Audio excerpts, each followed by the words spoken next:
checks today, so I need you guys to just think positively and don't think about that moment. I remember the first prayer that I did after all of that was for God to cloud my mind with better memories so I can continue. I did not care this whole year that people want to say that I killed Jared or this or that, because I know what happened, as long as so does everyone else there. And you get a little bit of it from the police report, but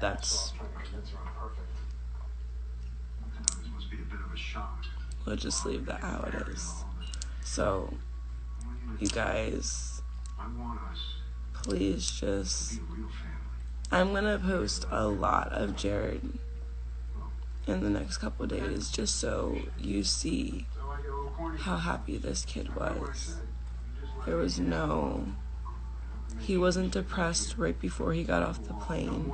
He did not feel good. It's one of the last things he even said to me.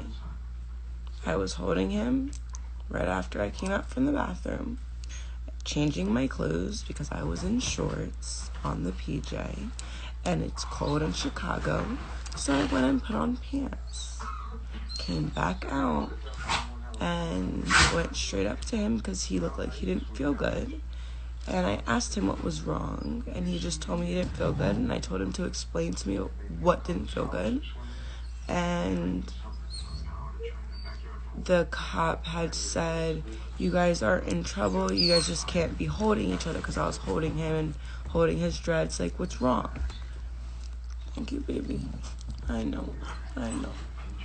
So, and then within a minute after that, I sat down. He sat down in front of me, and as you guys can see from other things, I know, Mom, that was about it. And that all happened within about 5 minutes of us getting off of the flight. So there's just so much more to that.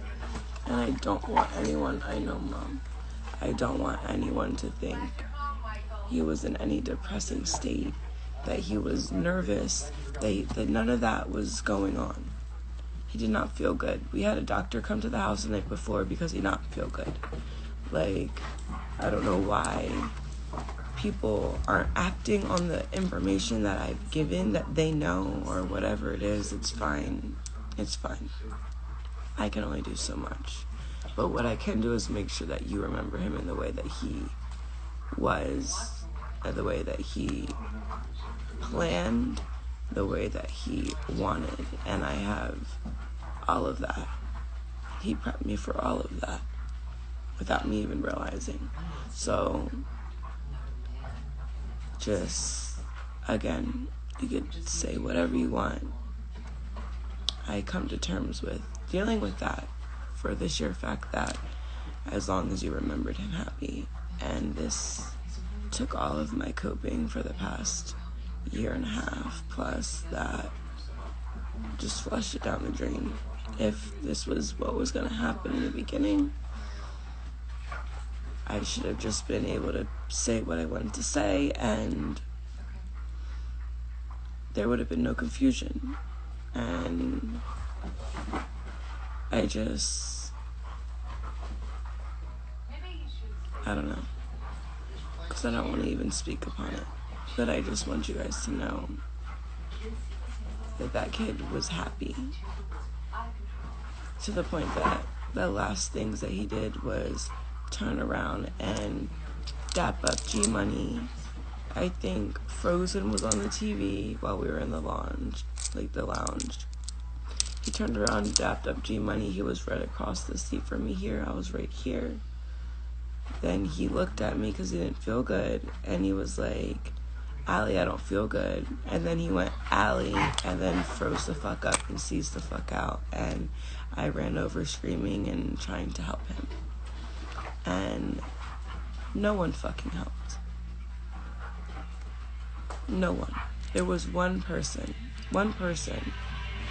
of all the people that were there that were able to help, not talking about the group that we were with, because they were handcuffed, so there's not much they could do. But everyone else that was there was only one person who helped me. It was a woman. I'm so grateful for her. I don't know who she is to this day, but she came up and brought, they had, while on the floor helping him, they had asked, like, what's going on? And I said, I don't know. You don't just seize like this and now all of this other stuff coming out of your mouth, and no, this doesn't happen. So I don't know. But I can tell you, he does have a problem. We do have a problem. That's it. Other than that, the only person that was able to help was the woman who brought the Narcan over to me, and me and her administrated it. He came back for a second, looked at me, and was able to stare into my eyes, and then went blank. So, after that, and that's just a tip of it, and that's all you guys need to know, and let it be. Because I coped this entire year around the basis that this was going to be kept to me, and now it's not.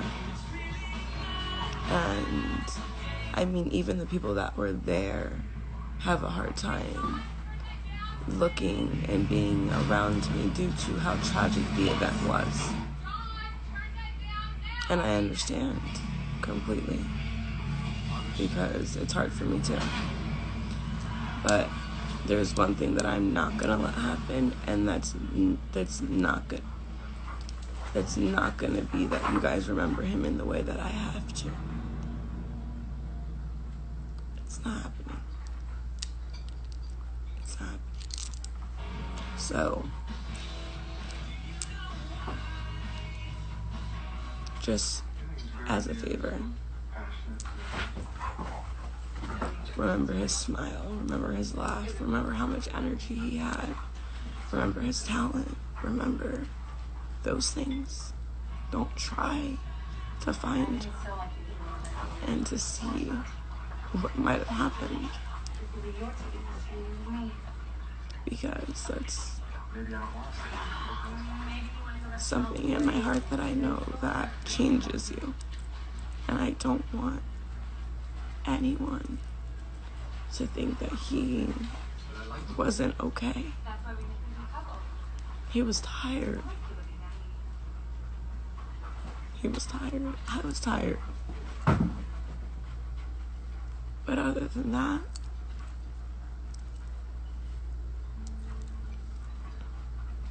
that's all. And for that to happen, and for it to be so tragic, it's not simple. It's not, I got a phone call. It's not, no.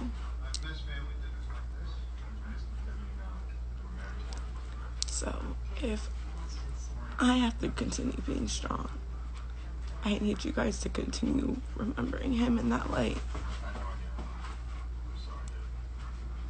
Okay?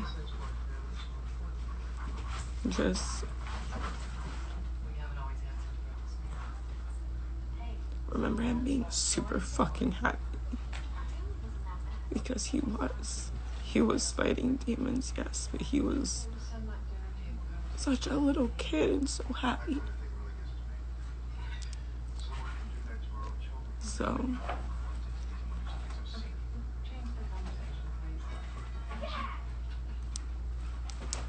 I just know that I needed to come on here and show you I was alive, first of all.